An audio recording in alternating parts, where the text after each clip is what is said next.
So அடுத்த வர இருப்பது நம்மளுக்கு எல்லாத்துக்கும் தெரியும் இப்போ வந்து சித்திரை திருவிழான்னு. ஆனால் அடுத்த வர ப்ரோக்ராம் வந்து கொஞ்சம் டிஃப்ரெண்ட்டாக பொங்கல் கொண்டாட வராங்க. அது எப்படின்னா, அவங்க கொண்டாட போவது வந்து சாதாரண பொங்கல் இல்லை, ஏஐ தொழில்நுட்பத்தோட பொங்கல். ஸோ பண்ண வராங்க நேத்ரா பக்கியம் and Srivatsan Marimuthu from ADS AI Thai Pongal from ADS school. Right, எல்லாத்துக்கும் வணக்கம்.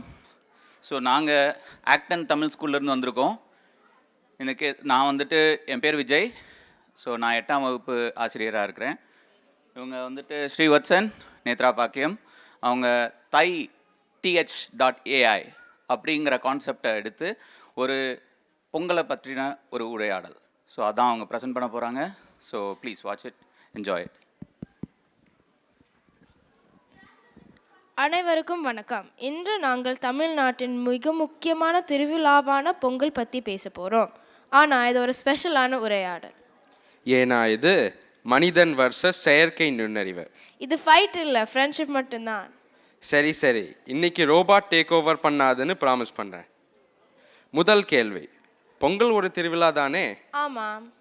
அப்படின்னா ஏன் எல்லாரும் பொங்கல் சாப்பிட்டியான்னு கேட்குறாங்க? ஏன்னா பொங்கல் ஒரு உணவும் கூட. அப்படின்னா பொங்கல் தான் பண்டிகை பெயரும் லஞ்சும் ஒரே மாதிரி இருக்கிற ஒரே திருவிழா. am I right?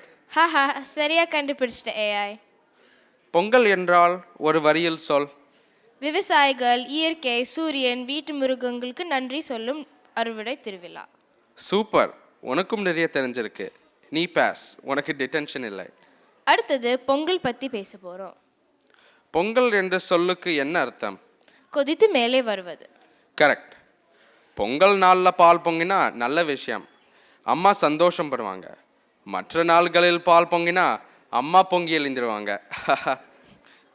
பொங்கல் பொங்குறது வளம், சந்தோஷம், எதிர்கால நம்பிக்கைன்னு அர்த்தம்.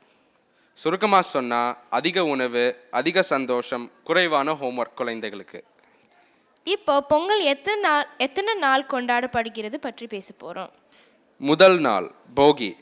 போகி நாளில் என்ன நடக்கும்? வீட்டை சுத்தம் பண்ணி பழைய பொருட்களை அகற்றுவோம்.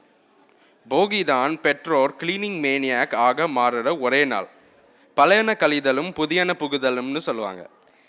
கிட்டத்தட்ட ஸ்ப்ரிங் கிளீனிங் மாதிரி. இப்போ எல்லா குழந்தைங்களும் அது பழையது இல்லாத ஆன்டிக் இல்லைனா மெமரிஸ்னு சொல்லி வச்சுக்கிறாங்க. இரண்டாம் நாள் முக்கிய நாள் தைப்பொங்கல். சூரியனை வணங்கி வெளியில் பொங்கல் சமைப்போம். சூரியன் இல்லைன்னா வெயில் இல்லை, வெயில் இல்லைன்னா பயிர் இல்லை, பயிர் இல்லைன்னா அரிசி இல்லை, அரிசி இல்லைன்னா பொங்கல் இல்லை, பொங்கல் இல்லைன்னா தமிழர்கள் ரொம்ப சோகமாயிடுவாங்க. பொங்கலோ பொங்கல். இந்த நாள் தான் உணவு சிந்தினாலும் கை தட்டுவாங்க. அடுத்த நாள் மாட்டுப்பொங்கல். மாடுகளுக்கு நன்றி சொல்லும் நாள்.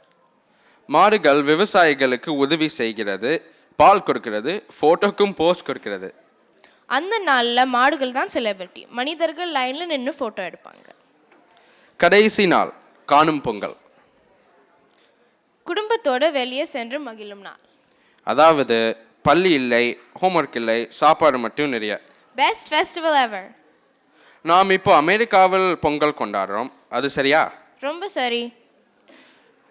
வெளியே பனி இருந்தாலும் உள் மனசு முழுக்க பொங்கலோ பொங்கல். இந்தியாவில் வெயிலோட பொங்கல், அமெரிக்காவில் ஜாக்கெட் போட்ட பொங்கல். இன்னைக்கு நாம என்ன கற்றுக்கிட்டோம்? பொங்கல் என்பது உணவு மட்டுமில்லை, குடும்பம், இயற்கை, நன்றி எல்லாமே. நானும் ஒரு விஷயம் கற்றுக்கிட்டேன். என்ன? நான் எல்லாம் தெரிந்த ஏஐ ஆனாலும் பொங்கல் சுவை தெரியாது. பரவாயில்ல, இமேஜின் பண்ணிக்கலாம். கடைசி கேள்வி, ஏஐக்கு பொங்கல் கொண்டாட முடியுமா? இல்ல. ஆனா நான் சொல்ல முடியும். இனிய தமிழர் திருநாள் நல்வாழ்த்துக்கள்.